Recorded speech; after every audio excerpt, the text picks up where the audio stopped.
नाही, मी गेले 3 महिने सांगत आलोय, शिवाजी पाटलांनी जी भूमिका मांडलेली आहे त्यांना बोलवून घ्या, त्यांच्याशी चर्चा करा. महायुतीतले ते एक घटक आहेत, त्यांच्याशी संवाद साधा आणि त्यांच्या मनात जे गोकुळबद्दल गैरसमज आहेत ते काढावेत. हा प्रयत्न दुर्दैवानं महायुतीतून झालेला नाही. आता ते काय भूमिका मांडतायत, चंदगड आजरा गलिंगस, बरोबर आहे, कारण की म्हैशीचं दूध आमच्या गोकुळमध्ये चंदगडमधून मोठ्या प्रमाणात त्या ठिकाणी येतं. सिंहाचा वाटा या दूध कलेक्शनमध्ये या 3 तालुक्याचा आहे. आम्ही ज्यावेळी मागच्या वेळी पॅनल त्या ठिकाणी केलं त्यावेळी अंतर्गत कलहामुळं राजेश पाटलांच्या सौभाग्यवती असतील, त्यांचे चौगले म्हणून दुसरे उमेदवार असतील किंवा विद्याधर गुरबे असतील, हे 3 उमेदवारांचा पराभव झाला.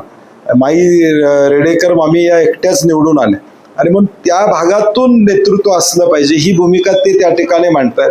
मला वाटते काही चुकीचं असं मला वाटत नाही. आणि मी सातत्यानं सांगत आलेलं आहे की जिल्हा मध्यवर्ती बँक असू दे किंवा गोकुळ असू दे, याच्या पायऱ्या चढताना पक्षीय पायतान आम्ही बाहेर ठेवतो. त्यामुळं पुढच्या काळात आता अजून 2 महिन्यात निवडणुकीला काय काय होते बघूया. आम्ही तर राजश्री शाहू समविचारी आघाडी म्हणून आलेलो आहोत पुढं. आता जे येतील त्यांना बरोबर घेऊन जायचं. नाही, आज त्यांनी काय सांगितलं की महायुतीत मी आहे, परंतु माझ्यावर जर अन्याय होत असेल तर मला पर्याय उपलब्ध आहे. शेवटी या सगळ्या गोष्टी आपल्याला आठवत असेल की 10 वर्षापूर्वी निवडणूक लढलो त्यावेळी संजय बाबा घाडगे आणि चंद्रकांत बोंद्रे हे 2 उमेदवार माझे निवडून आले होते. घाडगेंची उमेदवारी ही शेवटच्या दिवशी फायनल झाली होती, तिथं रद्द झाल्यानंतर. त्यामुळं ह्या पॅनेलची रचना करत असताना जे घटक किंवा ज्या गोष्टी घडतील त्याच्यावर आमचं लक्ष असेल आणि अजून वेळ आहे. आता मुळात ज्या कायदेशीर संस्था आहेत, दूध संस्था, त्या 427 बद्दल आम्ही कोर्टात जाणार म्हणलं, ताबडतोब सरकारनं 270 पात्र केल्या. मग तुम्ही अपात्र का केल्या होत्या? राजकीय दबावपुरी केल्या होत्या का? फक्त माझं वक्तव्य की मी कोर्टात जाणार म्हणल्यावर रात्रीत आदेश फिरतो आणि रात्रीत 270 पात्र होतात. आणि तशाच या 1100 संस्था देखील पात्र झाल्या पाहिजेत, मताचा अधिकार त्यांना मिळाला पाहिजे, ही माझी भूमिका प्रामुख्याने याच्या पाठीमागची. शिवाजी पाटील मला दूर नाही, मी मस्त उत्तर दिलं ना त्याचं. कारण की नाही, माझी त्यांची कुठलीही चर्चा या संदर्भातली नाही आहे, माझा त्यांच्याशी कुठलाही संवाद या संदर्भातला नाही आहे. परंतु त्यांनी त्या तालुक्याचा आमदार म्हणून भावना व्यक्त केली. त्यांनी मध्ये सांगितलं राजेश पाटील आणि मी एकत्र आलं पाहिजे.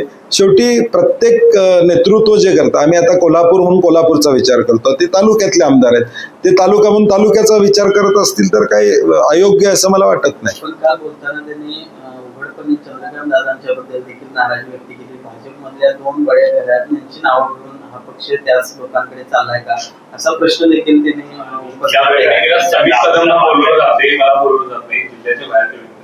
नाही, बरोबर आहे. मी मगाशी म्हणलं त्यांची खतखत काही चुकीची असं म्हणता येणार नाही.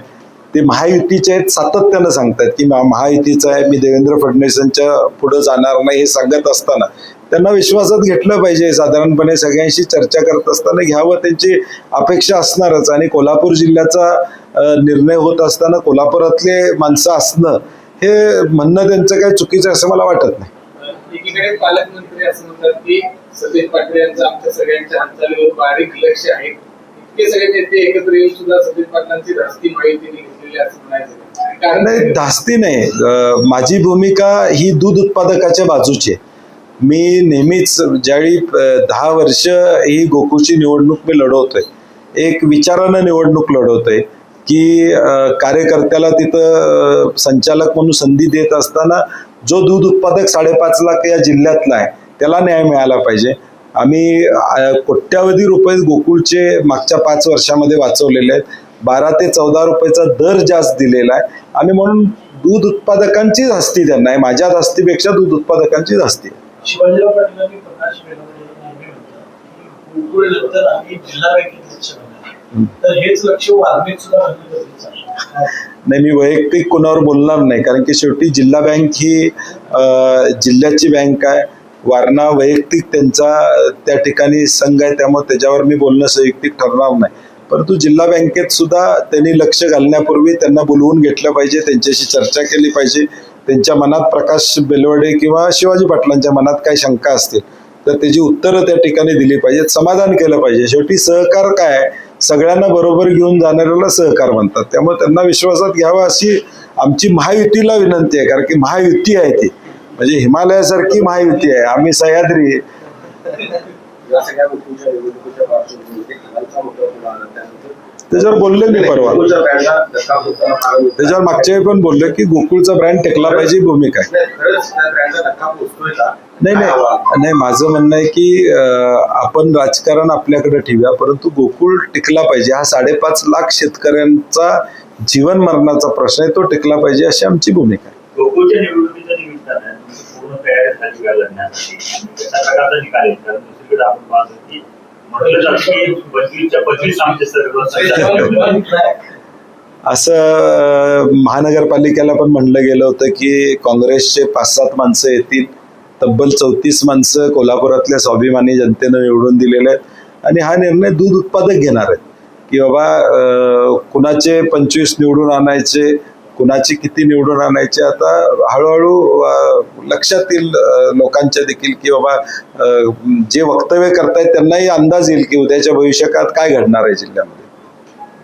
विनायक कोरेंनी काय बिनविरोधचा प्रस्ताव तुमच्याकडे? नाही तशी काही चर्चा नाही माझी.